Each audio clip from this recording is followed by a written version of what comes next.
Olá, bem-vindo ao Inovecast. Eu sou o Felipe Fonkert, sou assessor de investimento premiado Top 100 do Brasil em 2022, sócio da Inove Investimentos. Aqui com o Felipe Coelho, nosso responsável pela interlocução com os nossos parceiros internacionais na Inove. Hoje o assunto é o mercado internacional e a gente trouxe a Aline Câmara, nossa responsável pelo mercado internacional conosco. XP Internacional, né? 20 anos de mercado, maioria lá fora. Muito obrigado por ter vindo, Aline. Obrigada, Inove, pelo convite. Estou muito feliz de estar aqui. Bom, são 20 anos, mas não parece, né, pessoal? Nem um pouco. Obrigadão pelo convite. Acho Obrigado que você. O assunto tá super em alta agora. Tá, legal né? a gente bater um papo. Com certeza, informar nossa audiência. Show. Então, Aline, indo direto ao ponto, né? Dólar a 4,84, né? Acabou de bater hoje. O que você acha? Né? A hora de comprar? Uma pergunta do milhão aí. Começamos bem. Capciosa. Bom, vamos fazer uma brincadeira aqui. Você tem 100 mil reais hoje. Você vai ter que apostar para os próximos 10 anos e comprar uma moeda. Você compra dólar ou compra real? Vamos comprar dólar todo dia, né? Não tem nem outra escolha. É um pouco disso, tá, gente? Eu acho que dólar é disciplina, né? Uhum. Investimento em dólar é disciplina, é preço médio. É muito difícil a gente acertar o dólar na mosca, assim. E eu sempre brinco que o dólar bom é o dólar de ontem, né? Mas nesse patamar de câmbio, né? Olhando o mercado como um todo hoje, a grande maioria dos analistas hoje acabam colocando o dólar ali próximo a R$5, né? Uhum. Agora, né? O dólar a 4,84, poxa, parece tá confortável para quem nunca fez e para quem sempre faz fazer mais. Uhum. Então, é uma pergunta capciosa, mas a resposta é disciplina, é preço médio, é dólar sempre. Eu gosto muito dessa estratégia do preço médio. É um cenário que me impactou muito no mercado financeiro foi há alguns anos. Estava vendo uma palestra do André Jarkuski, da JGP, e perguntam para ele, né? Qual que é o preço justo do dólar? Ele fala, gente, tem formas mais agradáveis de eu acabar com a minha reputação do que responder essa pergunta. Realmente. Isso, eu falei, pô, de fato, né? Se uma pessoa tão grande no mercado responde dessa forma, não tem como nós tentarmos acertar na mosca. Então, o preço médio é extremamente justo como estratégia, né? Você compra, ao longo do tempo, você vai tendo esse preço médio, né, do seu dólar. Disciplina mesmo. É, completamente. Legal. Beleza. E conta pra gente um pouquinho de internacional, né? A gente, como assessor de investimento, a gente acaba falando para os nossos clientes ter, né, uma parcela, diversificando a própria moeda em si. No asset allocation, né, faz total sentido a gente ter ali talvez de 10% a 30%. Antigamente, a gente falava isso para os nossos clientes um pouco mais de alta renda, né? Clientes acima de 1 milhão, algo do tipo. E hoje, a gente consegue trazer para qualquer tipo de cliente esse acesso através do varejo, etc. Conta, faz sentido a gente ter um pouco de dólar na carteira? Sim ou não? Faz total sentido, né? E quando a gente fala ter um pouco de dólar na carteira, não necessariamente a gente ter exposição só à moeda como proteção contra o real, né? Ou contra um país emergente que tem muito mais turbulência, né, no final do dia do que os países desenvolvidos, e a moeda forte acaba protegendo. Mas a gente está falando de diversificação mesmo de ativos, né? Você encontrar o mundo lá fora de investimentos que você não acessa via Brasil, tá? Você bem pontuou, assim, bom, como você falou logo no início, eu estou nesse mercado há muitos anos, né? E antigamente, né, dolarizar patrimônio, investir offshore, infelizmente era para o mercado private só. Sim. Era muito difícil a gente conseguir abrir uma conta lá fora, demorava muito tempo, as aplicações mínimas eram muito altas, então acabava que a gente tinha um nicho só da população ali que conseguia mesmo diversificar e ter o patrimônio nos dois mercados, tá? Hoje a gente vê mesmo um movimento muito forte onde qualquer cliente, né, qualquer investidor brasileiro consegue ter parte do patrimônio dolarizado. Isso acabou se tornando um pouco cultural, né? A gente É uma mudança de cultura. É, assim. é o tal do home bias. Total. Né? Acho que a gente até trouxe aqui Vamos dar uma olhada. Eu acho isso, cara, eu acho isso sensacional, assim. A gente vai falar um pouco mais para frente, eu quero abordar um pouco também da parte, né, do quão grande é esse mercado lá fora, né? Mas esse gráfico aqui, ele mostra o perfil do investidor e investir aqui fora, né? É os Estados Unidos. Em amarelo, a gente está mostrando ali é o americano. Cara, o americano ele tem quase 70% do mercado lá dentro, né? Dentro dos Estados Unidos. Ele acessa a renda fixa, a renda variável, fundos, etc. 70% do mercado de capitais está dentro do território americano. E mesmo assim, o americano ele pega 30% desse patrimônio dele e manda para fora dos Estados Unidos para diversificar. Quando a gente olha o Brasil, se você olhar ali e mostrar, o brasileiro ele tem praticamente... 95 ali quase, né? Mais de 95% do patrimônio dele investido no Brasil. Caramba. Tá? Então, cara, é estranho, né? Minimamente não, mas o nosso estranho. Também é um dos maiores mercados do mundo. Não. Talvez não. Assim, não que não tenha oportunidade, tem oportunidade claro, pra caramba no Brasil. Mas eu acho que a gente fechar o olho e fazer só Brasil não me parece ser muito coerente. Tá? É uma questão meio que educacional mesmo, né? Que o investidor brasileiro tem que aprender que o mercado realmente, né, brasileiro é pequeno, né? Perto do que tem de oportunidade nos Estados Unidos. Você já vê renda fixa, fundos, ações, né? O Brasil é muito pequeno, né? Perto do mercado americano em si. Então, se o americano faz essa diversificação, né? Com 30% do patrimônio dele, a gente está um pouquinho para trás nisso, né? Eu acho que, assim, historicamente, o Brasil sempre teve uma renda fixa, né, um juro real muito forte. Sim. Né? Então, o CDI de 2 dígitos acabou fazendo com que a grande maioria dos investidores do Brasil olhassem só para o Brasil e comprassem a renda fixa. Sempre foi muito fácil ser rentista aqui, né? Muito, né? Só que o que a gente esquece de colocar na conta é o poder de compra no longo prazo. Sim. Né? Tem um dado bem legal aqui para trazer, não sei se vocês já viram, mas quando o iPhone foi lançado, ele custava para um americano $500. O iPhone 14 hoje, se você for nos Estados Unidos, ele custa $800 para o americano, né? Depois de todo esse tempo. No Brasil, o iPhone foi lançado a R$2.500. E hoje ele custa mais de R$10.000, o iPhone 14.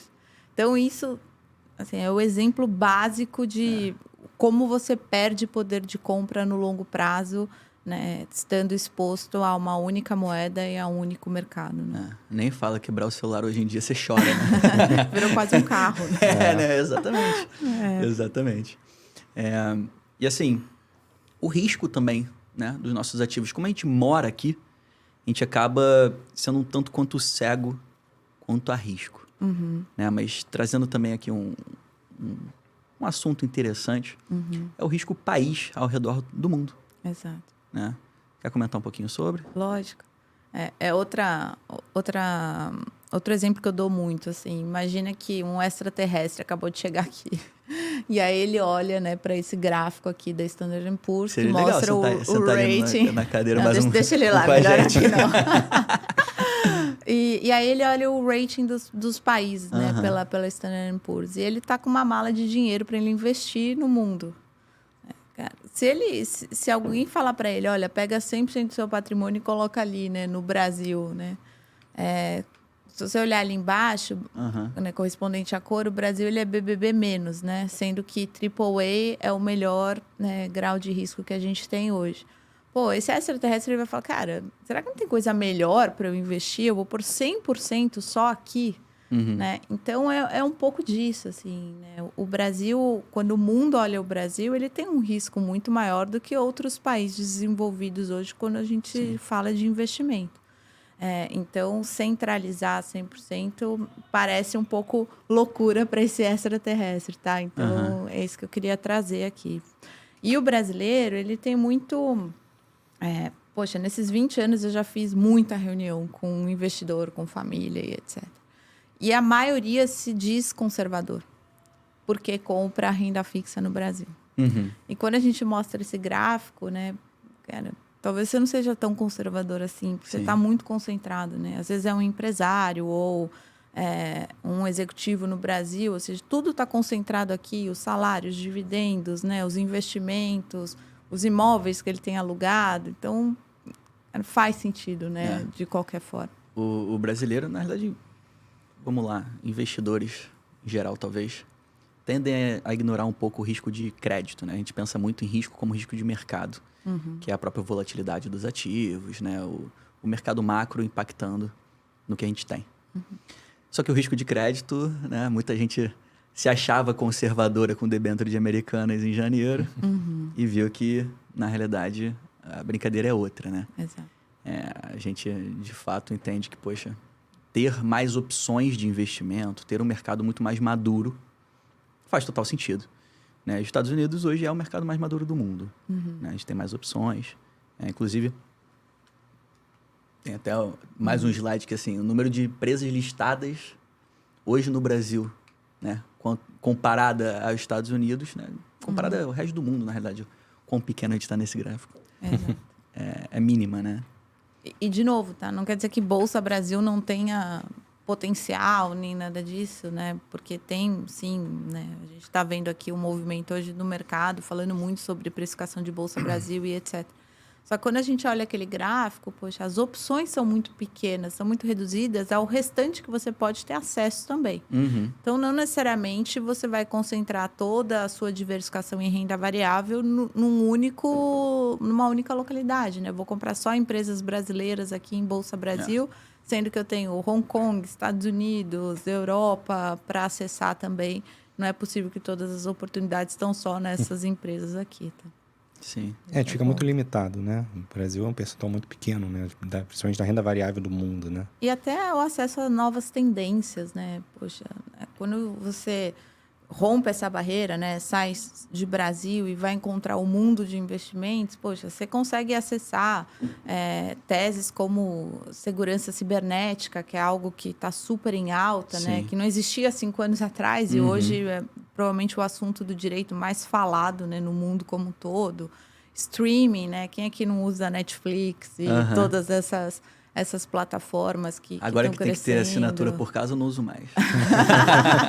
Agora mudou um pouco, né? Tá ficando um pouco mais difícil. Eles estão descobrindo o que a gente fazia. Não, mas eles cresceram bastante. Muito. O equity deles deu uma valorizada enorme quanto a isso. Exato. A gente vê disrupção como o ChatGPT, inteligência artificial. Inteligência artificial é outro segmento que você consegue acessar através de bolsas lá fora, que a gente hoje é difícil. Carros elétricos, por exemplo. Alguém tem alguma dúvida que essa tendência não volta mais atrás, né?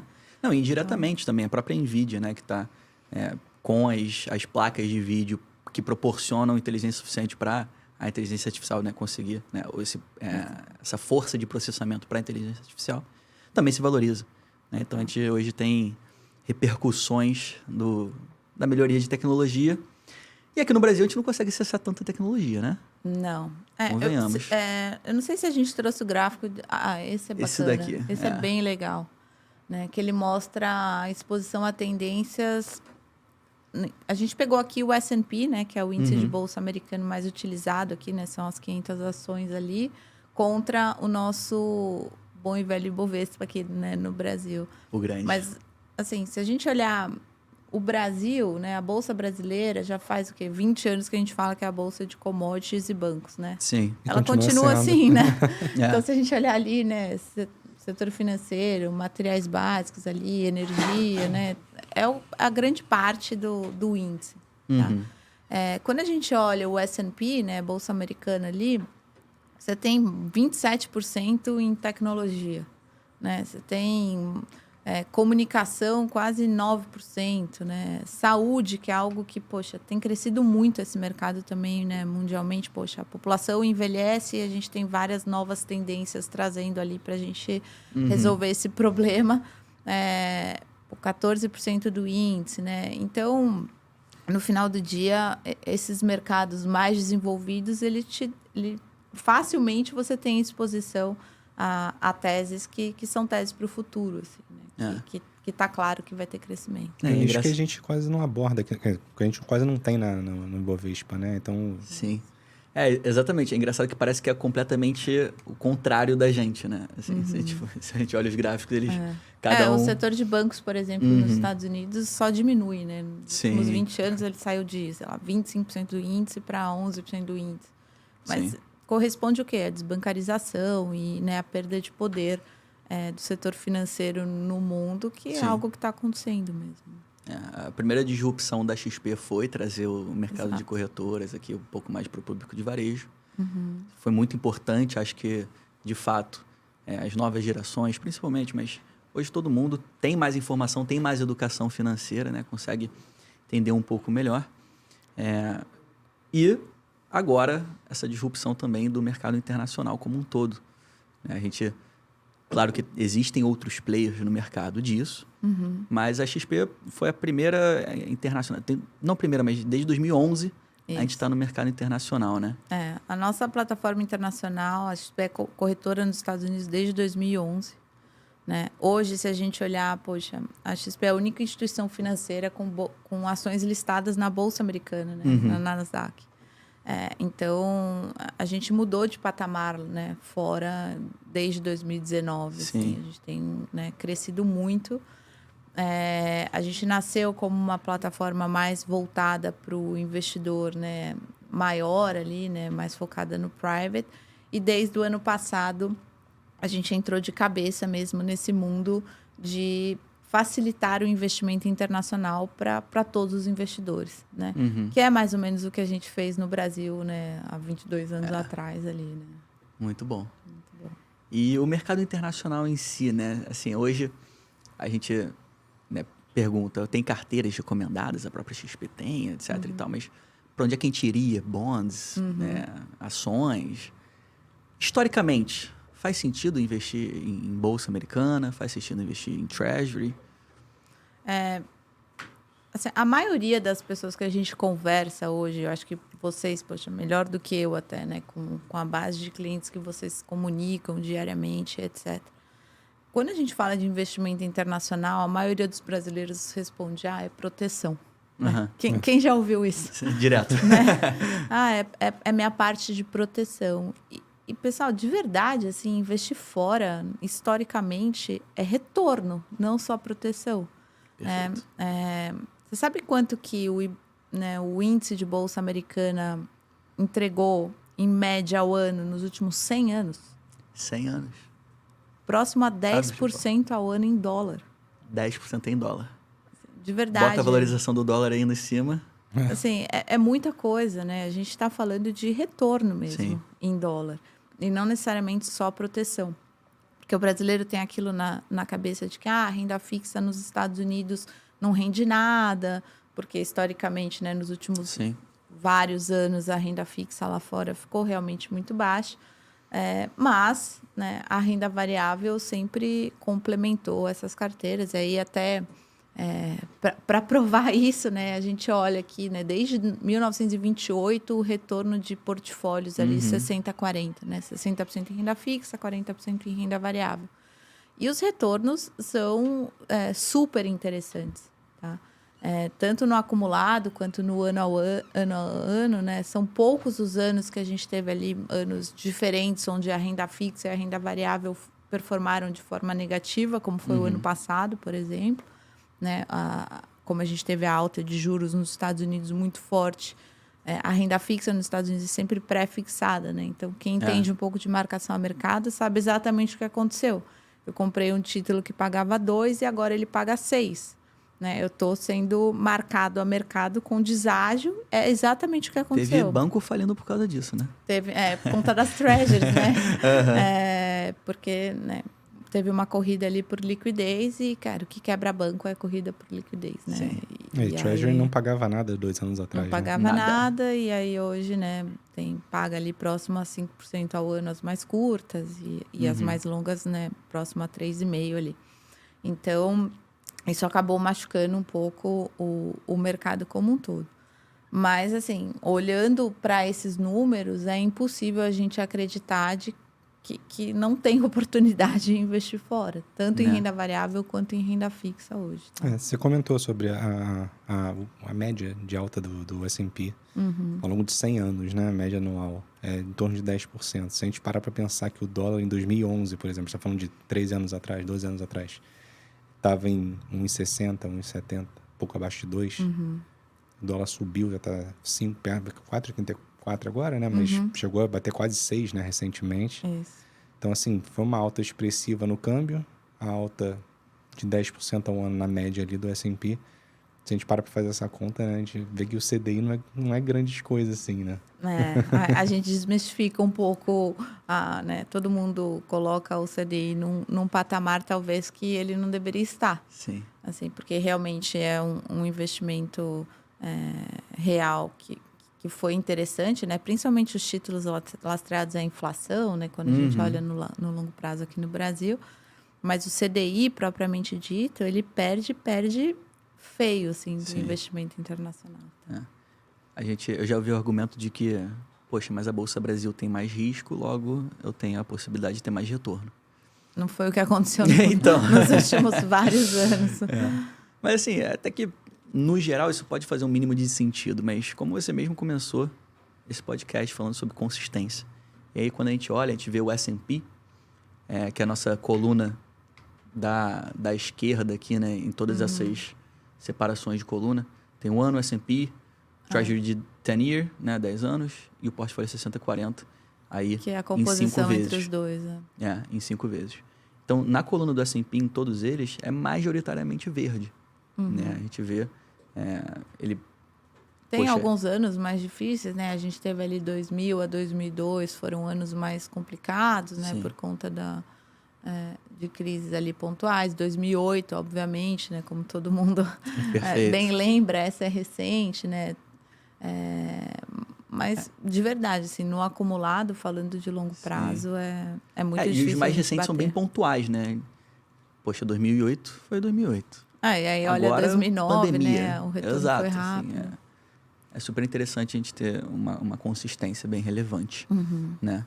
E não deixa de ser oportunidade, né? Se você vê uma queda grande durante um ano no S&P, você acaba vendo uma oportunidade e você, é óbvio, né? Você vai fazer aquele famoso preço médio, tanto no câmbio quanto na compra do índice que seja, né? Não estou falando de ações específicas, mas você vê como oportunidade, né? Se você vai parar para ver esses 10% ao ano que eu entendo de média, se você começa a montar uma carteira agora, faz total sentido, né? Você conseguir se expor a esse... E esse ano é um ano bem positivo, né, pro S&P. Tanto é que tem algumas vertentes falando que tá caro, né? Mas é difícil, assim. Como diz o Buffett, não aposte contra a máquina, né? É meio complicado, mas por isso que eu sou muito, muito a favor da disciplina, assim. A disciplina de investimento e não tentar acertar a mosca, sabe? Sempre pensar no investimento fora como uma construção mesmo de alocação, né? Tanto na renda fixa quanto na renda variável. E disciplina, exatamente. Nem só nos investimentos fora, né? Assim, quando a gente fala de disciplina, a gente tem que ter em todos os tipos de investimento. Não adianta tentar ficar operando. Quando a gente pensa, principalmente em fundo de investimento, fundo de multimercado, fundo de ação que seja. A gente conhece os gestores, entende, acha que faz sentido, conhece a equipe, é uma equipe séria. As teses, elas mudam ao longo do tempo, normal, mas tem que confiar, né? E deixar o gestor fazer o trabalho dele. Exato. Nos Estados Unidos, idem, né? A gente tem, né, teremos fundos na plataforma da XP Internacional, mas no fim do dia, assim, você ter estratégias e seguir as suas estratégias, independente de cenário macro, faz muito sentido, né? Aqui dentro e lá fora. Aqui, a gente... Né, quiser falar um pouquinho sobre? Esse gráfico aqui, ele basicamente ele comprova que o pensamento de longo prazo te traz para um ambiente positivo, né, de investimento. Porque aqui, se você investe para um mês, a chance de você sair negativo desses investimentos é quase 40%, né? Se você investe para um ano, isso cai para 25%, para 5 anos, perto de 10%, 10 anos, 5%, e 15 anos é zero a possibilidade. no final do dia. O vermelhinho é um retorno negativo. Exato. E os cinzas são cinza, né? Isso, os retorno positivo. positivos, né? Em ações ali, né? Sim. Propriamente dito. Então, olhar para o longo prazo é a grande sacada, assim, né? E quando a gente olha, né, para os estudos mesmo de alocação, a grande maioria, né, e até quem já ganhou Nobel ali, fala que a chave do negócio é você diversificar em classe de ativos e não necessariamente você ir lá no stock picking ideal, vou comprar Sim. aquela ação que vai multiplicar em 20 vezes no curto prazo. Cara, não, assim, você precisa ter Brasil, você precisa ter CDI pós, você precisa ter inflação, você precisa ter ações no Brasil, você precisa ter renda variável lá fora, você precisa ter renda fixa lá fora, alternativo. Ou seja, classe de ativos que no final do dia são descorrelacionadas. Sim. Porque aí vai te proteger nos momentos o quê? Imprevisíveis, que são os momentos de crise onde o mercado realmente derrete e você tem que estar seguro. Sim. Né? Então, ganhar dinheiro quando tudo está indo bem é maravilhoso. Né? Mas a alma do negócio é você cair menos quando todo mundo cai. É isso. Né? Então, é a diversificação de classe de ativos que vai te dar isso. E essa imprevisibilidade, a gente teve o Covid recentemente, né? Total. O exemplo está aqui, né? Pois é. Então, assim, fresco. E foi um momento que tudo caiu, né? O mundo inteiro despencou, não só o Brasil, os Estados Unidos, o mundo inteiro. Mas quando a gente para pensar como investidor brasileiro, a gente pensa em real porque a gente vive em real. Se a gente tem essa parcela em dólar, que aliás foi a única coisa que subiu, né? Que valorizou. Você para puxar tudo para real, você vê lá, óbvio, sua carteira caiu, né? Porque o Covid foi totalmente fora da curva. Mas você teve um colchão ali, né? Que deu uma amortecida quando você traz para real, né? Não estou falando olhando só pro investimento lá fora, mas quando você traz tudo para real, você tem aquele colchão, né? Pô, perdi, mas fiquei mais tranquilo. Porque você estava em outras classes de ativos diferentes, né? Que seguraram ali, descorrelacionadas. Isso é muito importante. Muito importante. Principalmente para quem quem tem dinheiro de longo prazo, assim, né? Que quer multiplicar e preservar patrimônio. Então, você precisa estar bem diversificado. Na própria pandemia, né? Assim, assim que estourou a pandemia, eu falei, meu Deus, o ouro vai explodir. E na realidade a gente teve muita fuga para o dólar. Exato. Né? O dólar se fortaleceu muito. E o ouro não, eu fiquei, nossa. Né? Mas, de fato... assim, porque no livro a correria teria sido para o ouro mesmo, exatamente, né? Exatamente.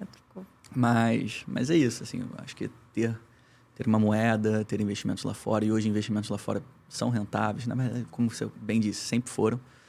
Acho que é extremamente e descorrelacionados, importante. assim, né? Um chileno que tem investimento fora, tanto faz o que está acontecendo no setor político chileno para ele, porque o investimento fora dele não está correlacionado com o ambiente dele local. O peruano, a mesma coisa. O brasileiro, a mesma coisa. Assim, a gente...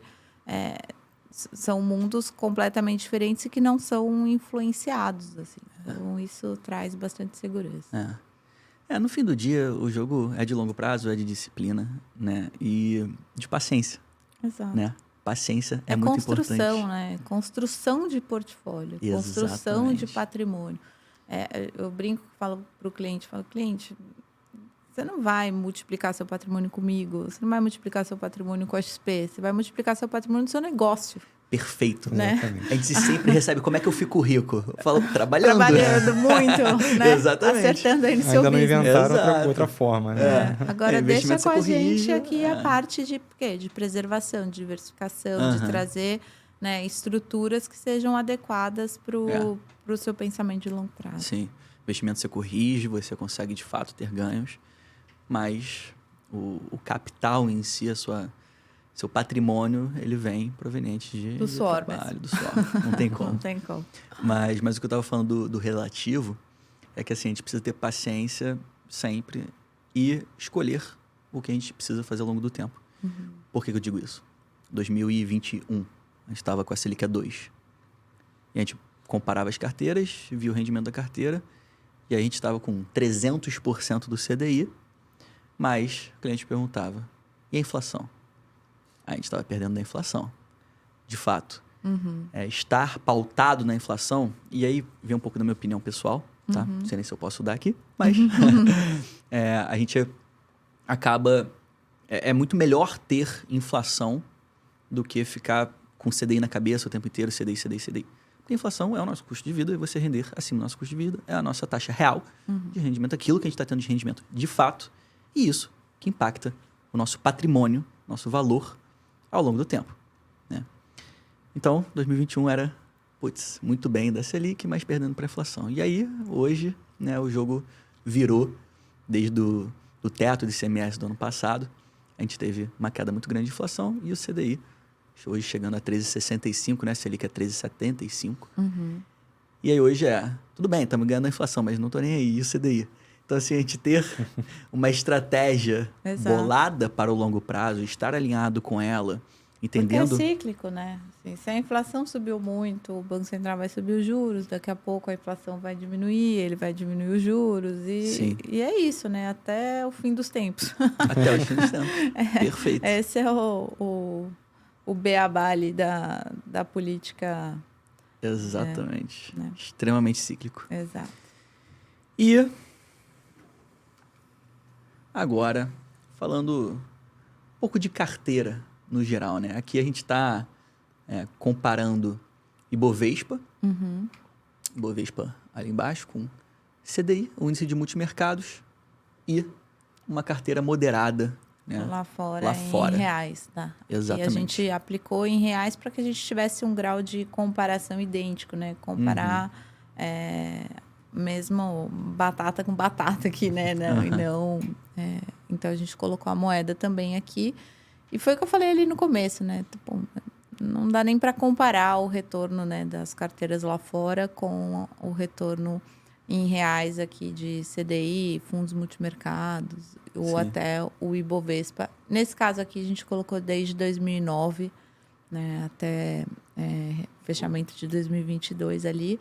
Mas é um pouco para dar, né, embasamento e deixar claro o que aconteceu mesmo, né? Lembrando que, isso não quer dizer que vai acontecer exatamente igual daqui para frente. Quem vive de passado é museu. Exato, isso aqui é o que já aconteceu, mas tudo leva a crer que a gente tenha um mercado ainda forte lá fora, né? Sim. Mas é bom ver isso, né? Porque, como a gente comentou, é tudo janela de tempo. Então, se a gente fala aqui desse final, não aparece ele vermelhinho, mas tudo bem. O final que teve uma queda representativa na nossa carteira moderada internacional, ela, se que você foi olha... o ano passado, né? Exatamente. Se você olha uma janelinha curta, você pode, de fato, ter sentido essa queda. E vai ter muita gente que se assustou com isso. Mas se você abre... Em compensação, você chegou nos quase 14% no CDI aqui no mesmo momento, entendeu? Então, a diversificação, de novo, ela vai fazer com que você tenha uma carteira muito mais saudável no longo prazo, independente do que aconteça com os mercados, porque você tendo diversificação, você não vai estar olhando só um único mercado, você vai estar olhando vários mercados ao mesmo tempo. Você se protege. E expandindo a observação, você vê que isso rapidamente se compensa, né? A gente, desde 2009, o dobro, praticamente, do CDI nessa carteira, né? Mas, bom, acho que falamos bastante de mercado internacional. Acho que o pessoal entendeu que faz muito sentido investir lá fora, né? Queria entrar um pouco mais no técnico, só rapidamente, de uma conta lá fora, de fato. É fácil investir lá fora hoje em dia? É super fácil, super fácil. Eu acho que cada vez a tecnologia tem ajudado muito, né, o setor como um todo. Por exemplo, hoje na XP, um cliente abre uma conta internacional em 3 minutos no aplicativo. Assim, há 10 anos atrás, eu levava 6 meses para abrir uma conta. Então, é realmente transformador, assim, né? O mercado... Tanto essa mudança cultural do brasileiro começar a olhar para fora como uma forma de diversificação, de mandar dinheiro para fora e etc. E casou muito bem com o nosso ambiente tecnológico hoje, que proporciona essa facilidade gigantesca, tá? Acho que o que a maioria dos brasileiros acaba tendo um pouco mais de dúvida é com relação à tributação, né, lá fora. E aí, de novo, assim, eu não sou tributarista e etc., mas a gente está nesse mercado há tanto tempo... E no final do dia é relativamente simples, né? Quando você investe através de uma conta pessoa física, que é a grande maioria, né? A gente pode abordar aqui as contas offshore também, que eu acho que é legal, né, para a audiência entender o que é uma offshore também. Mas vamos começar pela conta pessoa física, né? Então, eu, Aline, aqui, abri uma conta minha lá fora. Como que eu vou ser tributado, né? É sempre importante o brasileiro entender que a tributação é feita no Brasil, né? Ele é residente fiscal no Brasil, então ele deve imposto aqui. Nos Perfeito. Estados Unidos, ele vai assinar lá um documento que a gente chama de W-8, onde ele fala, olha, eu não sou residente fiscal nos Estados Unidos, não me tribute na fonte. Então, o único investimento que o brasileiro vai ser tributado na fonte nos Estados Unidos é dividendo de ações, porque né, eles... Que é já são- 27,5, né? Na realidade, os Estados Unidos tributam em 30%, e a gente seria teoricamente tributado em 27,5%, mas como você já tributou lá, você não vai tributar aqui. Perfeito. Então, é esse o resumo da ópera. Agora, para todo o restante que a pessoa física tiver um lucro auferido lá fora, ele recolhe o imposto aqui no Brasil até o último dia do mês subsequente. E é a tabela ali de ganho de capital, que começa em 15 e vai em 22,5%, mas a grande maioria vai cair ali nos 15% sobre o lucro. Tá? Essa tabela é em cima de volume do lucro, né? Lucro, sempre lucro. Então, assim, para bater os 22,5, a gente vai ter que ter 5 milhões de dólares Mais de de lucro? 5 milhões de reais, Reais. você vai aumentando a sua... Tá. a Então, sua- é bastante lucro no... Então, assim, acho que dá para... Acho que Levar uns a 15 em maioria consideração.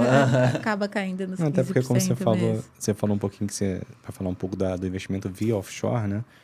Acaba que quem vai ter um lucro acima de 5 milhões de reais, provavelmente já vai ter uma offshore, né? E Isso. não vai ter essa conta na pessoa física. Isso. Explica pra gente um pouquinho essa diferença, né? E o motivo para um investidor brasileiro ter uma offshore, né? E as principais diferenças, né? Aplicações via offshore e aplicações via pessoa física. A companhia offshore, ou PIC, ou BVI, como né, a grande maioria queira aí chamar, nada mais é do que uma holding patrimonial no exterior.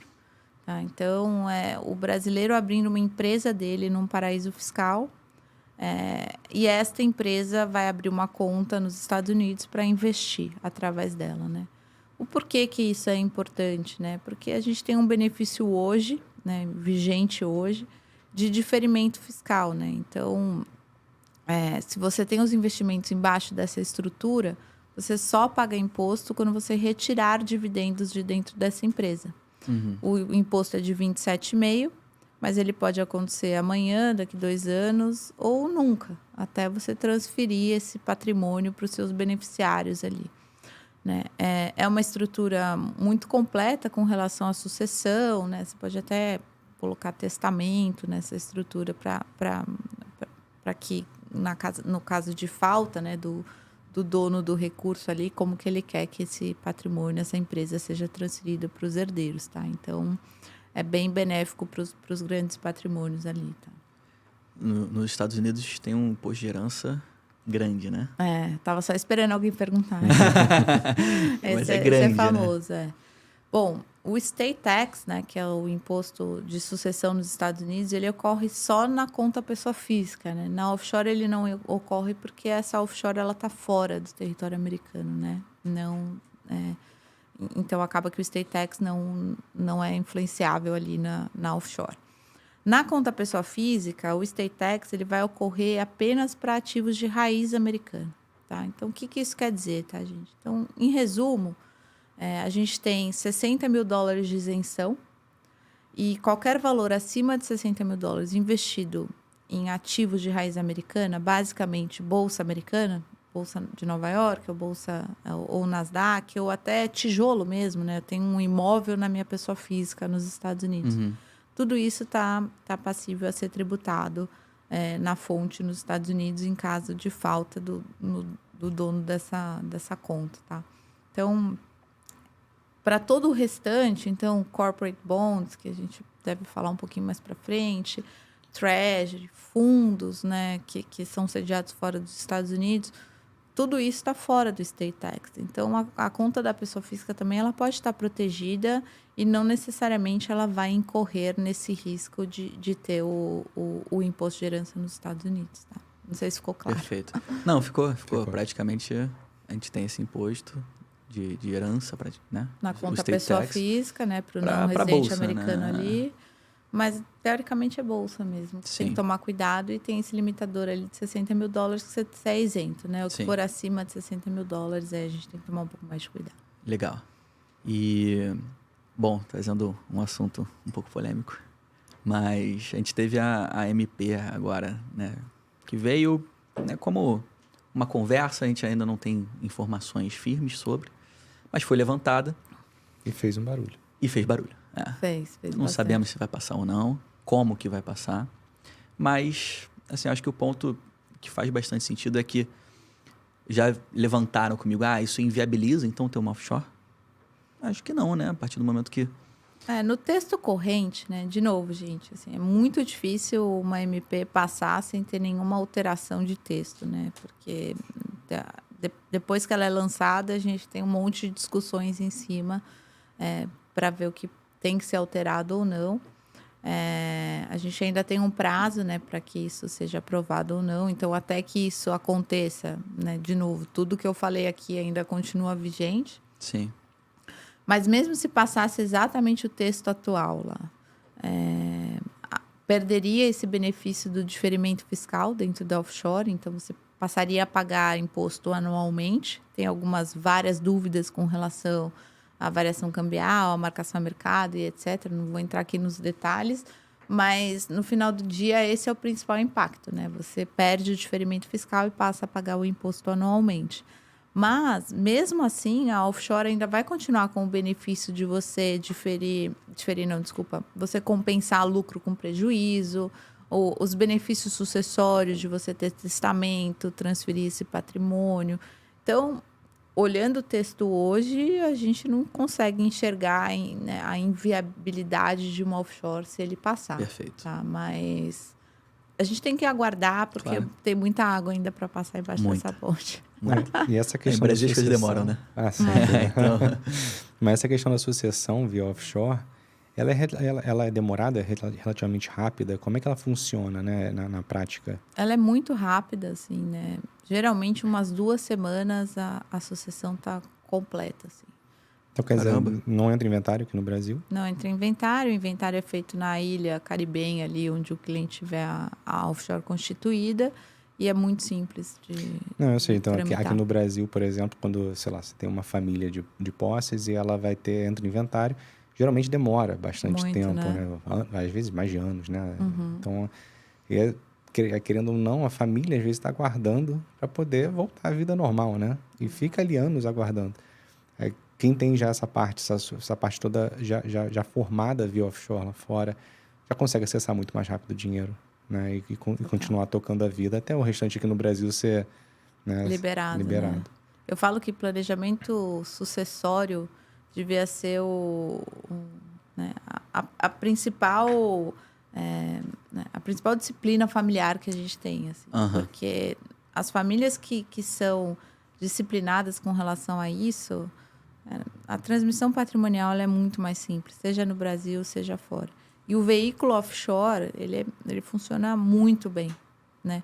E tem um golaço, assim, do patrimônio no exterior, né, para as grandes famílias, porque hoje a herança advinda do exterior ela é isenta de TCMD.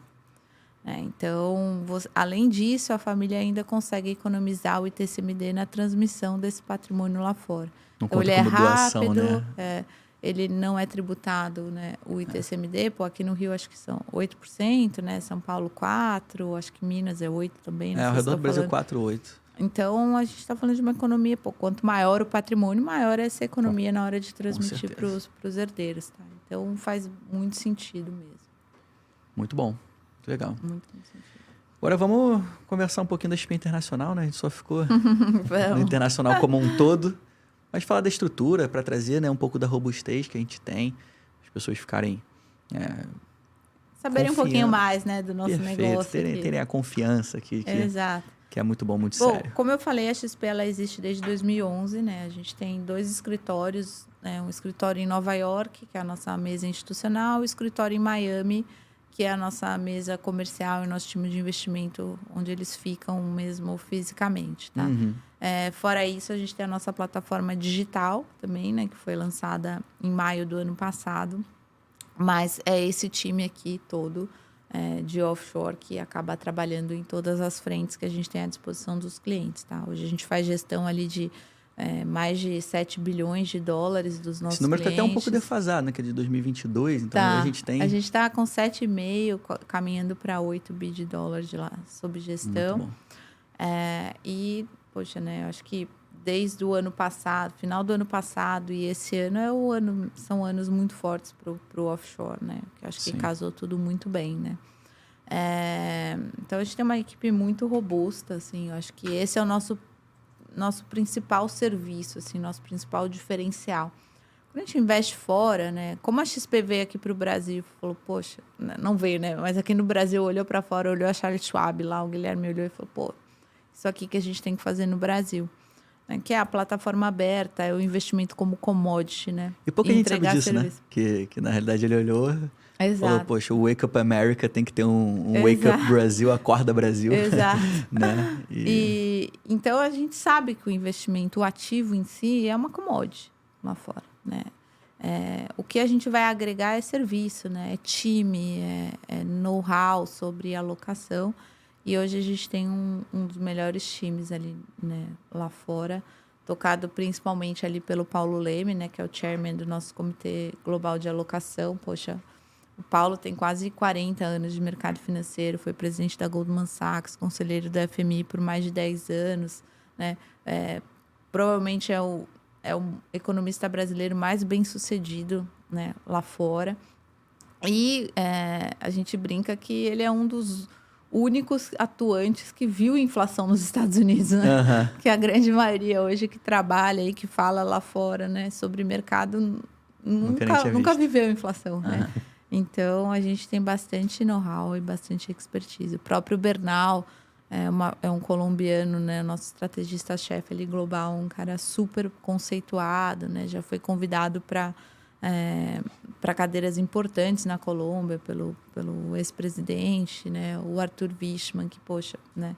Tem uma carreira também brilhante, né? Fundou o Verde junto com o Luiz Stuberger, o Faveri também, que é nosso estrategista-chefe ali de investimentos internacionais, né? Que também tem 20 anos de mercado ali, sempre como portfólio manager. Então, é um timaço que está por trás, né, para trazer muito conhecimento e divulgar ali a nossa cabeça de alocação, tanto para os nossos vários assessores, né, no Brasil, quanto principalmente para os nossos clientes atendidos através da plataforma internacional. Maravilha. A gente, como assessor, né, digo isso também no Brasil. Alguns anos atrás, a gente ganhava em taxa, ganhava em tudo. Taxa, todo mundo mudava por taxa, fazia tudo por taxa, né? E hoje em dia, investimentos se tornou commodity, como você comentou. Todo mundo vai ter as mesmas taxas, todo mundo tem os mesmos bancos, todo mundo tem... Né? Se tiver alguma diferença... Os mesmos fundos, né? Antes você não acessava fundos, né? Exatamente. Até a própria aplicação inicial era muito alta, a gente conseguiu, né, trazer essa aplicação bem menor, mas hoje todo mundo tem. Então, onde é que a gente ganha? Serviço. Serviço é ficar próximo, é trazer inteligência, é trazer essas conversas. Né? Conseguir integrar XP. Tudo dentro do mesmo aplicativo para o cliente. Tornar um investimento internacional fácil. Não é um bicho de 7 cabeças. Não assim, é. Nossa, como que eu vou investir fora? Mas era, né? Era, mas hoje é atrás. muito mais simples. E no aplicativo o cliente consegue enxergar tanto a posição dele lá fora quanto aqui, sem problema nenhum. Lembrando, né, que são contas realmente apartadas, né? Uma é uma conta regulamentada por Brasil e pelos órgãos reguladores daqui, e a outra, né, regulamentada pelos órgãos reguladores americanos. Então, não se conversam, mas o cliente consegue realmente enxergar e ter uma visão ali clara e simples sobre tanto o patrimônio dele dolarizado quanto o patrimônio dele aqui em reais. Isso é maravilhoso. No mesmo login, né? Literalmente, você Exato. entra, você consegue hoje acessar lá. A XP ela é muito pautada em tecnologia, né? Super. Quando a gente fala de tecnologia para o cliente, tecnologia para o próprio assessor, a gente tem uma plataforma muito boa, muito robusta e cada vez mais se aprimorando, né? A pesquisa e desenvolvimento da XP é muito grande. Por isso que nossa tecnologia, nossas ferramentas, elas acabam se sobressaindo quanto ao resto do mercado. Isso é muito bom. A gente consegue até acessar a parte de cripto hoje em dia lá na XP, né? Exato. Tá tudo, no aplicativo. tudo integrado ali. E na realidade é isso, né? Isso que a gente estava falando, que é basicamente a ambição da XP Internacional.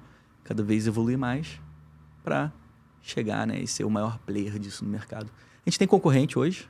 Temos bons concorrentes, por sinal. Uhum. Até alguns concorrentes que partiram antes da gente, né? Aham. Mas é normal, a gente está alcançando e Sim. vamos passar, né? Normal, acho que o que a gente entrega hoje, nenhum outro vai entregar, né? Que é ter tudo no mesmo aplicativo mesmo. Né? O cliente, ele é um cliente XP tudo. XP Brasil, XP Internacional, XP Cripto.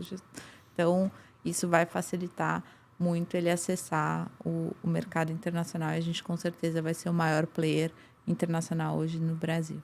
Mas não só isso, né? Como a gente mostrou até na última imagem, o time que a gente tem por trás, né? Um time super, super robusto e muito experiente. Né? Sim. Porque a gente já está nesse business há bastante tempo. Né? E a gente tem um time muito forte. Né? A parte do digital, ela chegou depois, mas numa base muito sólida e a gente está muito confortável para crescer e crescer exponencialmente. Tá? A inteligência já existia, né? Desde 2011, que a gente comentou, já existia essa inteligência. Então, foi de fato unir o útil ao agradável. Uhum. Né?